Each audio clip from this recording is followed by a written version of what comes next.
ஹபீபி, இன்றோடு எங்களுடைய தன்னடக்க காலம் முடிவடைந்து விட்டது. இனி நாங்கள் ஆடப்போகும் ஆட்டமே வேறு விதமாகத்தான் இருக்கப் போகின்றது.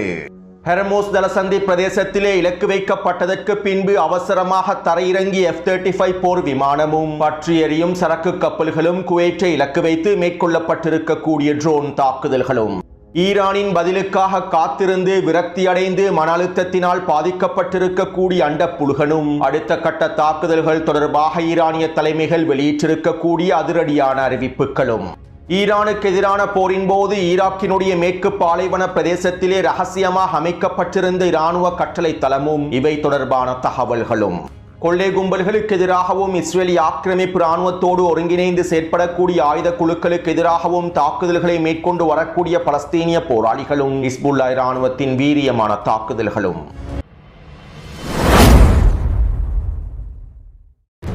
இது ஈரான் அப்டேட்டின் 139வது காணொலியாகும். நேற்றிரவு வெளியிட்ட காணொலியை பார்வையிடாதவர்கள் கீழே இருக்கக்கூடிய லிங்கினை பயன்படுத்தி பார்வையிடுங்கள். ஈரான் இஸ்லாமிய வல்லரசு தொடர்பாகவும் ஈரான் இஸ்லாமிய வல்லரசினுடைய பல முக்கியமான காய் நகர்த்தல்கள் தொடர்பாகவும் ஹெர்மூஸ் ஜலசந்தி பிரதேசத்தின் வழியாக செல்லக்கூடிய கேபிள்களை பயன்படுத்தி ஈரான் மேற்கொள்ளப் போகும் அதிரடியான நடவடிக்கைகள் தொடர்பாகவும் நேற்றிரவு வெளியிட்ட காணொலியில் தகவல்களை பதிவிட்டுள்ளேன். இதனால் முன்னைய காணொலியை பார்வையிட்டதற்கு பின்பு இந்த காணொலியை பார்வையிடுங்கள். இதன் மூலமே செய்திகளுடைய தொடர்ச்சியை உங்களுக்கு தெளிவாக புரிந்து கொள்ள முடியும்.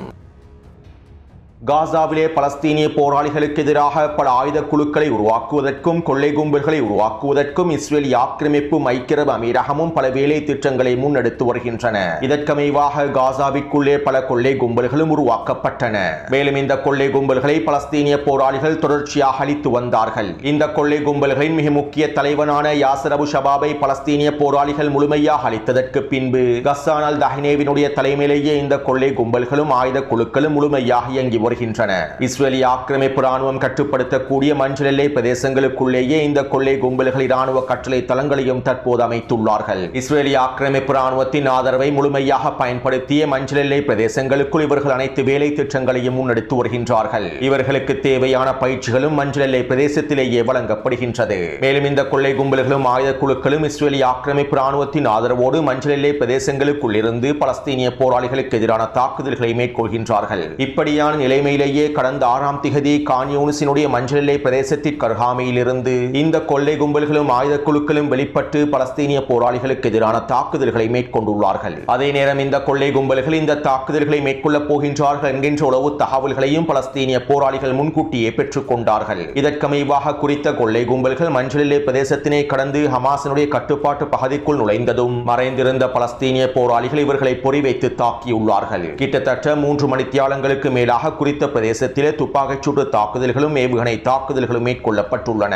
மேலும் இந்த தாக்குதலிலே குறைந்தது கொள்ளை கும்பல்களை சேர்ந்த 10 பேரளவில் அளிக்கப்பட்டிருப்பதாகவும் இன்னும் சிலரை பலஸ்தீனிய போராளிகள் கைது செய்திருப்பதாகவும் தெரிவிக்கப்படுகின்றது. மேலும் குறித்த தாக்குதல் தொடர்பான காணொலிகளை பலஸ்தீனிய போராளிகள் வெளியிட்டிருந்தார்கள். இந்த காணொலியை டெலிகிராம் சேனலில் பதிவிட்டுள்ளேன். இதே போன்று இஸ்ரேலிய ஆக்கிரமிப்பினாலும் ஐக்கிய அரபு அமீரகத்தினாலும் வழிநடத்தப்படக்கூடிய கொள்ளை கும்பல்களையும் ஆயுத குழுக்களையும் முழுமையாக முடிவுக்கு கொண்டு வருவதற்காக பலஸ்தீனிய போராளிகள் தொடர்ச்சியான தாக்குதல்களை மேற்கொண்டு வருகின்றார்கள் என்பதும் குறிப்பிடத்தக்க விடயமாகும். அடுத்து தெற்கு லெபனான் பிரதேசத்திலே ஹிஸ்புல்லா இராணுவத்தினர் உச்சக்கட்ட தாக்குதல்களை மேற்கொண்டு வருகின்றார்கள். மேலும் இஸ்ரேலிய ஆக்கிரமிப்பு சிப்பாய்களை இலக்கு வைத்து மேற்கொள்ளக்கூடிய தாக்குதல்கள் தொடர்பான காணொலிகளையும் ஹிஸ்புல்லா இராணுவத்தினர் வெளியிட்டு வருகின்றார்கள். இந்த காணொலிகள் தற்போது இஸ்ரேலிய ஆக்கிரமிப்பு நிலத்திடர்களுக்கு மத்தியில் மிகப்பெரிய அச்சத்தை ஏற்படுத்தியுள்ளது. மேலும் இந்த காணொலிகளை தொடர்ந்து இஸ்ரேலிய ஆக்கிரமிப்பு நிலத்திடர்களும் அதிகளவான ஊடகங்களும் இராணுவ ஆய்வாளர்களும் நெட்டன்யாஹுவுக்கு எதிராகவும் அவருடைய அரசாங்கத்திற்கு எதிராகவும் உச்சக்கட்ட விமர்சனங்களையும் முன்வைத்து வருகின்றார்கள். நெட்டன்யாஹு எதிராக களமிறங்கியிருக்கக்கூடிய இஸ்ரேலிய ஆக்கிரமிப்பின் முன்னாள் பிரதமரான நஃப்டேல் பெனட்டும் இஸ்ரேலிய ஆக்கிரமிப்பின் எதிர்க்கட்சிகளும் தற்போது நெட்டன்யாஹுவுக்கு எதிரான உச்ச விமர்சனங்களை முன்வைத்து வருகின்றார்கள். இதற்கமைவாக இஸ்ரேலிய ஆக்கிரமிப்பின் இராணுவ ஆய்வாளர் ஹவீஸ் ஷெரோஃப் இவ்வாறு தெரிவித்துள்ளார். போர் ஆரம்பிக்கப்பட்டு 3 வருடங்களை அடையக்கூடிய நிலைமையில் ஹிஸ்புல்லாவினுடைய தாக்குதல்களை இன்னும் தடுத்து நிறுத்த முடியாத நிலைமையில் இஸ்ரேல் இருக்கின்றது. நாங்கள் ஹிஸ்புல்லாவை முழுமையாக அழித்து விட்டோம். ஹிஸ்புல்லாவினுடைய திறன்களை முடிவுக்கு கொண்டு வந்து விட்டோம். ஹிஸ்புல்லா பலவீனமாக மாறிவிட்டது என நெட்டன்யாஹூ பல அறிவிப்புகளை வெளியிட்டிருந்தார். லெபனானுடனான யுத்த நிறுத்தத்தினை ஏற்படுத்தியதற்கு பின்பு இஸ்ரேல் ஒவ்வொரு நாளும் தாக்குதல்களை மேற்கொண்டிருந்தது. ஹிஸ்புல்லாவினுடைய ஒவ்வொரு தலைவர்களையும் படுகொலை செய்வதாக அறிவித்திருந்தது. ஹிஸ்புல்லாவின் ஏவுகணை தளங்களையும் சுரங்கப்பாதைகளையும் அளிப்பதாக நெட்டன்யாஹூ குறிப்பிட்டார். ஆனால் தற்போது போருக்கு முன்பிருந்த ஹிஸ்புல்லாவை விட பலமான ஹிஸ்புல்லா உருவாக்கப்பட்டுள்ளது. அவர்கள் அதிகளவான திறன்களை மேம்படுத்திக் கொண்டுள்ளார்கள். இஸ்ரேலிய ராணுவத்தினால் சுட்டு வீழ்த்த முடியாத ட்ரோன்களையும் களமிறக்குகின்றார்கள். எங்களுடைய இஸ்ரேலிய ராணுவ சிப்பாய்கள் வாத்துக்களை போன்று வேட்டையாடப்படுகின்றார்கள். ஹிஸ்புல்லா வெளியிட்டிருக்கக்கூடிய காணொளிகளை எங்களுக்கு பார்க்க முடியவில்லை. சர்வதேச ஊடகங்கள் இந்த காணொளிகளை வெளியேற்றி இஸ்ரேலிய ராணுவத்தினை கேலி செய்கின்றன.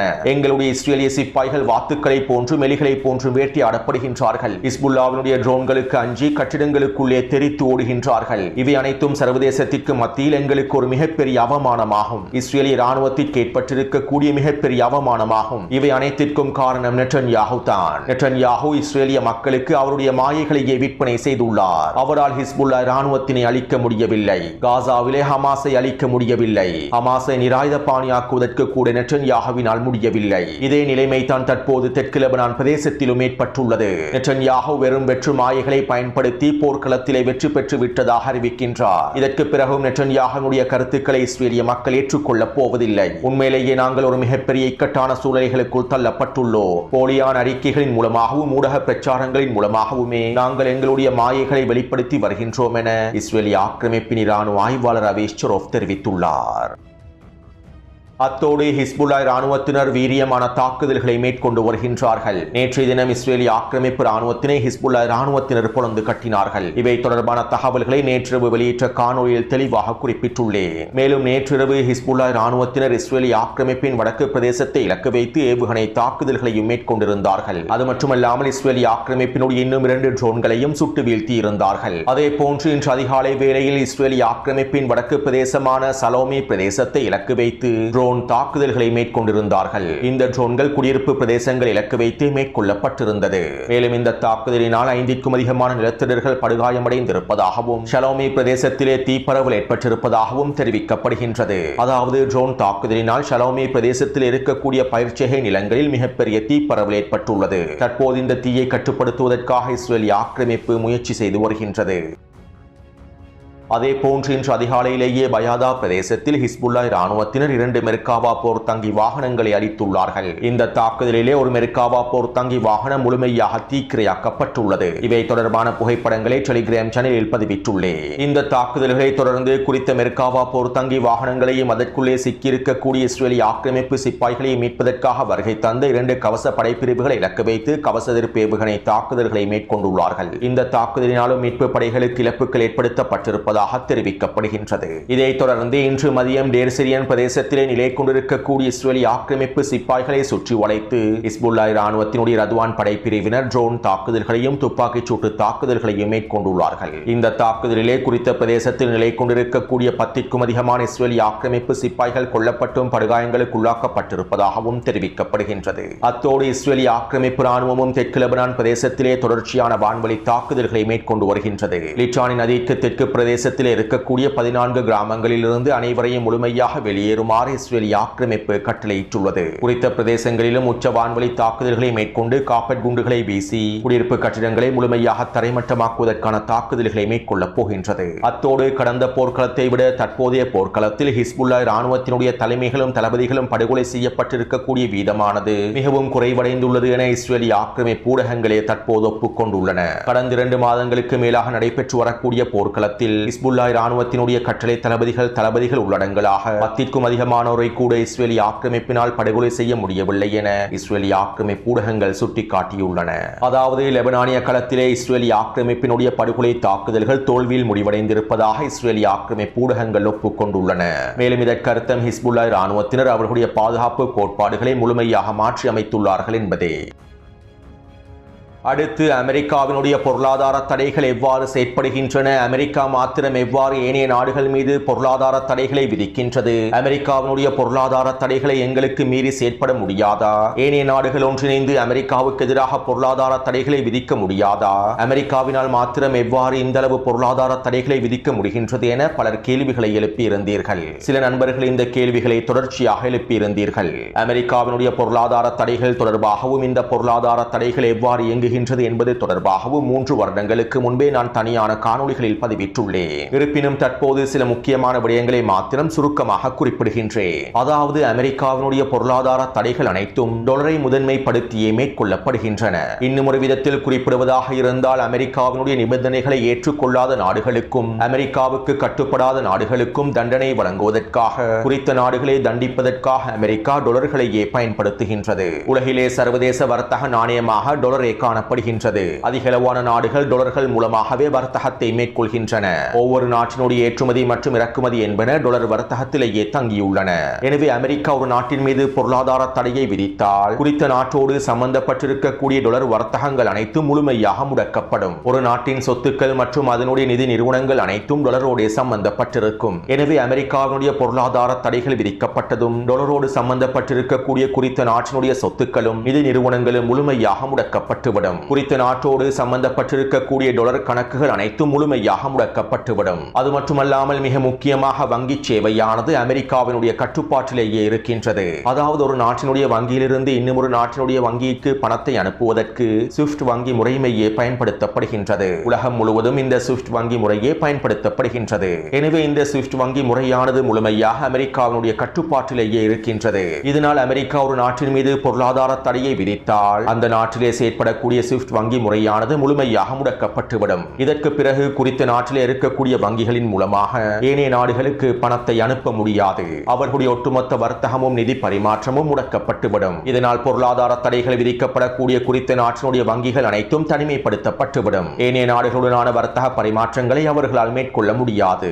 ஈரான், ரஷ்யா, வடகொரியா போன்ற நாடுகளுக்கு அமெரிக்கா இவ்வாறு தான் பொருளாதார தடைகளை விதித்துள்ளது. இதனால் தான் வேறு வழிமுறைகளை பயன்படுத்தி ஈரானும் ரஷ்யாவும் வங்கி பரிமாற்றங்களை மேற்கொள்கின்றார்கள். மேலும் பிரிக்ஸ் கூட்டமைப்பு உருவாக்கப்பட்டதற்கு மிக முக்கியமான காரணமும் அமெரிக்காவினுடைய இந்த ஸ்விஃப்ட் வங்கி முறைமைகளை முடிவுக்கு கொண்டு வர வேண்டும் என்பதற்காகத்தான். அமெரிக்க டாலர்களில் வர்த்தகங்களை மேற்கொள்ளாமல் சொந்த நாணயத்தில் வர்த்தகங்களை மேற்கொள்வதற்கான வேலை திட்டங்களும் ஆரம்பிக்கப்படுவதற்கான காரணமும் இதுதான்.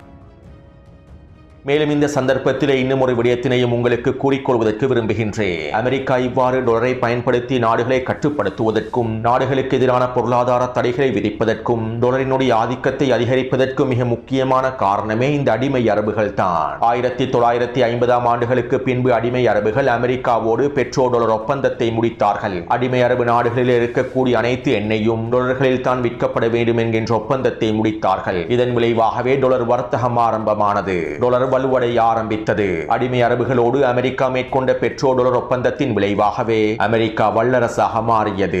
அமெரிக்காவினுடைய பொருளாதாரம் வளர்ச்சி அடைந்தது. அமெரிக்க டாலரினுடைய ஆதிக்கம் அதிகரித்தது. எனவே இவை அனைத்திற்கும் பின்னால் அமெரிக்கா வல்லரசாவதற்கு பின்னால் ஜியோனிஸ் அடிமை அரபு முட்டாள் தலைவர்களே இருக்கின்றார்கள் என்பதே யதார்த்தமான உண்மையாகும். இதனாலேயே தற்போது ஈரானும், ரஷ்யாவும், சீனாவும், வடகொரியாவும் இன்னும் ஏனைய நாடுகளும் அமெரிக்காவினுடைய டாலர் வர்த்தகத்தை முடிவுக்கு கொண்டு வருவதற்காக எல்லாவிதமான வேலை திட்டங்களையும் முன்னெடுத்து வருகின்றனர். அமெரிக்காவுடைய இந்த பொருளாதார தடைகளில் இருந்து நாடுகளை பாதுகாக்க வேண்டுமாக இருந்தால் இருக்கக்கூடிய ஒரே ஒரு தீர்வு அமெரிக்க டாலரை முழுமையாக வீழ்த்துவதாகும். இதனால் தான் அமெரிக்க டாலரை வீழ்த்துவதற்காக எல்லாவிதமான வேலை திட்டங்களையும் ஈரானும், ரஷ்யாவும், சீனாவும் ஏனைய நட்பு நாடுகளும் மேற்கொண்டு வருகின்றன. அடுத்து ஈரானுக்கு எதிரான போர் பிப்ரவரி 28ஆம் தேதி ஆரம்பிக்கப்பட்ட சந்தர்ப்பத்தில் இஸ்ரேலிய ஆக்கிரமிப்பு அமெரிக்காவினுடைய உதவியை பயன்படுத்தி ஈராக்கினுடைய மேற்கு பாலைவன பிரதேசத்தில் ஒரு ரகசிய இராணுவ கட்டளை தளத்தை அமைத்துள்ளது. இந்த ரகசிய இராணுவ கட்டளை தளமானது மிகப்பெரிய இராணுவ கட்டளை தளம் அல்ல.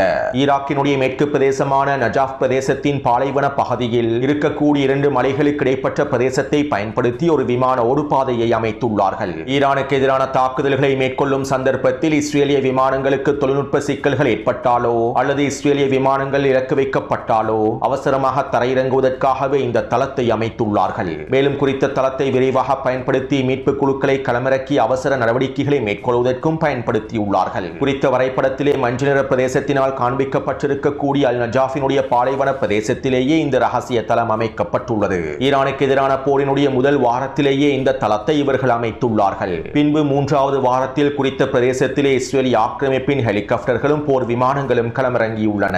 இந்த சந்தர்ப்பத்திலே நஜாஃப் பாலைவனத்திற்கு அருகாமையில் இருக்கக்கூடிய ஒரு ஆடு மேய்ப்பவர் சில ஹெலிகாப்டர்களை கண்காணித்துள்ளார். மேலும் இது தொடர்பாக ஈராக்கிய பாதுகாப்பு படைக்கு அவர் அறிவித்துள்ளார். இதைத் தொடர்ந்து ஈராக்கினுடைய பாதுகாப்பு படைப்பிரிவினர் நஜாஃப் பாலைவனத்தை நோக்கி விரைந்துள்ளார்கள். இந்த சந்தர்ப்பத்திலே இஸ்ரேலிய ஆக்கிரமிப்பு வான்வழி தாக்குதல்களையும் மேற்கொண்டுள்ளது. மேலும் இந்த தாக்குதலில் ஈராக்கிய ராணுவத்தை சேர்ந்த ஒருவர் படுகொலை செய்யப்பட்டுள்ளார். இன்னும் 10க்கும் அதிகமானோர் படுகாயங்களுக்கு உள்ளாக்கப்பட்டுள்ளார்கள். மேலும் பாலைவனத்தில் நடைபெற்ற இந்த தாக்குதல் அமெரிக்காவினால் மேற்கொள்ளப்பட்ட தாக்குதல் என்று ஈராக்கிய பாதுகாப்பு படைப்பிரிவினர் நினைத்துள்ளார்கள். மேலும் குறித்த தளத்தினை அவர்கள் பார்வையிடவில்லை. இஸ்ரேலிய ஆக்கிரமிப்பின் வான்வழி தாக்குதல்களை தொடர்ந்து அவர்கள் பின்வாங்கிவிட்டார்கள். இப்படியான நிலைமையிலேயே தற்போது குறித்த தளம் தொடர்பான தகவல்கள் அமெரிக்க ஊடகங்களினால் வெளியிடப்பட்டுள்ளன.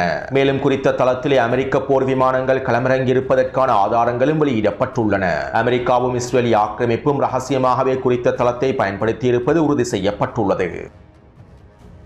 அடுத்து அமெரிக்காவினுடைய முன்மொழிவுக்கான பதிலை நேற்றிரவு ஈரான் வழங்கிவிடும் என பாகிஸ்தானிய மத்தியஸ்தர்கள் டொனால்ட் ட்ரம்பினுடைய நிர்வாகத்திற்கு உறுதியளித்திருந்தார்கள். இதற்கமைவாக பாகிஸ்தானிய மத்தியஸ்தர்களும் ஈரானுக்கு உச்சழுத்தங்களை வழங்கினார்கள். நான் ஈரானினுடைய பதிலுக்காக காத்திருக்கின்றேன் என டொனால்ட் ட்ரம்பும் நேற்று காலையே அறிவிப்புகளை வெளியிட்டிருந்தார். இப்படியான நிலைமையில் ஈரான் அதனுடைய பதில்களை இன்னும் வழங்கவில்லை. அமெரிக்க ஊடகவியலாளர்கள் டொனால்ட் ட்ரம்பிடம் ஈரானினுடைய பதில்கள் தொடர்பாக கேள்விகளை எழுப்பினார்கள். இதன்போது டொனால்ட் ட்ரம்ப் எந்தவிதமான பதிலையும் வழங்காமல் ஊடகவியலாளர்களுடைய கேள்விகளுக்கு பதிலளிக்காமல் கோபத்தோடு வெள்ளை மாளிகைக்குள் விரைந்திருப்பதாக தகவல்கள் வெளியாகியுள்ளன. ஈரானிய பதிலுக்காக காத்திருந்து அந்த புலுகன் விரக்தியடைந்து மன அழுத்தத்தினால் பாதிக்கப்பட்டுள்ளார். அவருடைய போலியான மாய பிரச்சாரங்கள் அனைத்தும் இறுதியில் தோல்வியிலேயே முடிவடைந்துள்ளன.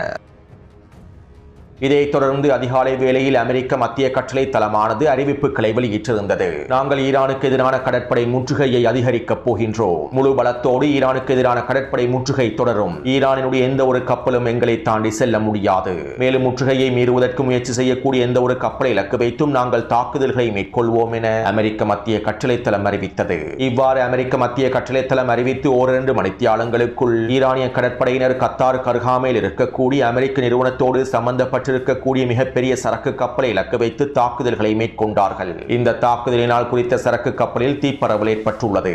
இதைத் தொடர்ந்து ஐக்கிய அரபு அமீரகத்திற்கு அருகாமையில் இருக்கக்கூடிய இன்னும் சில கப்பல்களுக்கு எதிரான மிரட்டல்களையும் எச்சரிக்கைகளையும் ஈரானிய கடற்படையினர் வழங்கியுள்ளார்கள். அது மட்டுமல்லாமல் ஈரானினுடைய கடற்படையை சேர்ந்த 130க்கும் அதிகமான வேக படகுகள் அதிரடியாக களமிறங்கி ஹெர்முஸ் ஜலசந்தி பிரதேசத்தை நோட்டமிட்டார்கள். மேலும் இந்த சந்தர்ப்பத்தில் அதிகளவான கன்னிவெடிகளையும் ஈரானிய கடற்படையினர் களமிறக்கி இருப்பதாகவும் தெரிவிக்கப்படுகின்றது.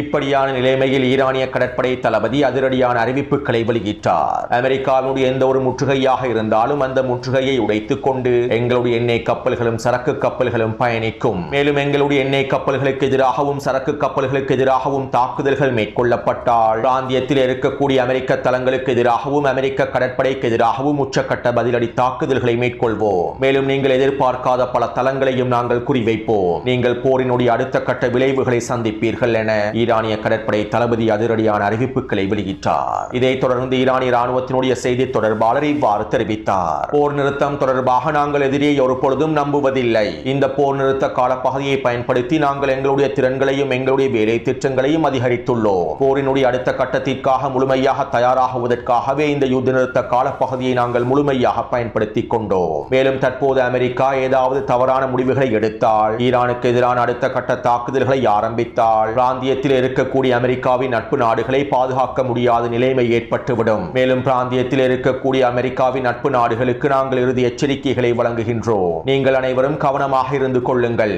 எங்களுடைய பதிலடிகள் முன்பை போன்று இருக்காது. இந்த தடவை எங்களுடைய பதிலடிகள் வேறு விதமானதாகவே அமைந்திருக்கும் என தெரிவித்துள்ளார். இதைத் தொடர்ந்து ஈரானிய நாடாளுமன்றத்தினுடைய தேசிய பாதுகாப்பு சபையினுடைய ஊடக பேச்சாளர் இப்ராஹிம் ரசாய் அவர்கள் இவ்வாறு தெரிவித்தார். இன்று முதல் எங்களுடைய தன்னடக்க காலம் முடிவுக்கு வந்துவிட்டது. இன்றிலிருந்து எங்களுடைய புதிய ஆட்டம் ஆரம்பிக்கப்பட்டு விட்டது. எங்களுடைய கப்பல்களுக்கு எதிராக சிறிய தாக்குதல் மேற்கொள்ளப்பட்டாலும் நாங்கள் உச்ச பதிலடிகளை வழங்குவோம். பிராந்தியத்தில் இருக்கக்கூடிய அமெரிக்க நலன்களுக்கு எதிராகவும் பிராந்தியத்தில் இருக்கக்கூடிய அமெரிக்க நட்பு நாடுகளுக்கு எதிராகவும் உச்ச பதிலடிகளை வழங்குவோம். எங்களுடைய இந்த தன்னடக்க காலத்தினை நீங்கள் பிழையாக மதிப்பிட்டு விட்டீர்கள். மேலும் தற்போது இந்த தன்னடக்க காலம் முடிவுக்கு வந்துவிட்டது. இனி எங்களுடைய அடுத்த கட்ட விரிவான ஆட்டத்தை பார்ப்பீர்கள். இதற்காக முழுமையாக தயாராகிக் கொள்ளுங்கள் என அதிரடியான கருத்துக்களை வெளியிட்டிருந்தார். அத்தோடு இன்று மதியம் ஹெர்மூஸ் ஜலசந்தி பிரதேசத்தின் வழியாக ஐக்கிய அரபு அமீரகத்தை நோக்கி நகர்ந்த F-35 போர் விமானம் இலக்கு வைக்கப்பட்டுள்ளது. இந்த சந்தர்ப்பத்திலே குறித்த F-35 போர் விமானம் அவசர கால சமிஞ்ஞைகளை அனுப்பியுள்ளது. இதைத் தொடர்ந்து குறித்த போர் விமானம் ஐக்கிய அரபு அமீரகத்திலே அவசரமாக தரையிறக்கப்பட்டிருப்பதாகவும் தெரிவிக்கப்படுகின்றது. ஈரானிய வான் பாதுகாப்பு படைப்பிரிவினர் குறித்த F-35 போர் விமானத்தினை இலக்கு வைத்திருந்ததாகவே தெரிவிக்கப்படுகின்றது. அது மட்டுமல்லாமல் இன்று காலையிலேயே குவைத்தை இலக்கு வைத்து ட்ரோன் தாக்குதல்கள் மேற்கொள்ளப்பட்டுள்ளன. நாங்கள் கிட்டத்தட்ட 15க்கும் அதிகமான ட்ரோன்களையும் ஏவுகணைகளையும் சுட்டு வீழ்த்தி வருகின்றோம் என குவைத்தினுடைய பாதுகாப்பு அமைச்சகம் அறிவித்திருந்தது. இந்த ட்ரோன் தாக்குதல்கள் ஈராக் எதிர்ப்பு குழுக்களால் மேற்கொள்ளப்பட்டிருப்பதாகவே தெரிவிக்கப்படுகின்றது. அதேபோன்று ஈரானின் பல பிரதேசங்களில் ஏவுகணை ஏவுதள வாகனங்கள் நகர்ந்து செல்வதற்கான காணொளிகளும் புகைப்படங்களும் வெளியாகி இருந்தன. ஈரானிய ராணுவத்தினர் பல பிரதேசங்களில் அவசரமாக ஏவுகணை தளங்களை தயார் செய்து வருகின்றார்கள். மேலும் அடுத்த கட்ட போருக்கான எல்லாவிதமான சமிஞ்ஞைகளும் களத்திலே நடைபெற்று வருகின்றன. இதனால் இன்றிரவு மோதல்கள் ஆரம்பிக்கப்படலாம் அல்லது ஈரானிய கப்பல்களை இலக்கு வைத்து அமெரிக்க கடற்படை தாக்குதல்களை மேற்கொண்டால் ஈரானிய மத்திய கிழக்கு பிராந்தியத்தில் இருக்கக்கூடிய அடிமை அரபு நாடுகளுக்கு எதிரான தாக்குதல்களை ஆரம்பித்துவிடும். ஐக்கிய அரபு அமீரகத்தையும் குவைத்தையும் பஹ்ரைனையும் இலக்கு வைத்து அடுத்த கட்ட தாக்குதல்களை உத்தியோகபூர்வமாக ஆரம்பிப்பதற்கான வாய்ப்புகள் அதிகமாகவே உள்ளன. எனவே தற்போது நிலைமைகள் அனைத்தும் உச்சக்கட்ட பரபரப்புக்குள் தள்ளப்பட்டு விட்டன. மேலும் நாங்கள் பொறுத்திருந்து பார்ப்போம். அத்தோடு இந்த காணொளி தொடர்பான கருத்துக்களை பதிவிடுங்கள். தொடர்ந்தும் என்னுடன் இணைந்திருங்கள். நன்றி, வணக்கம்.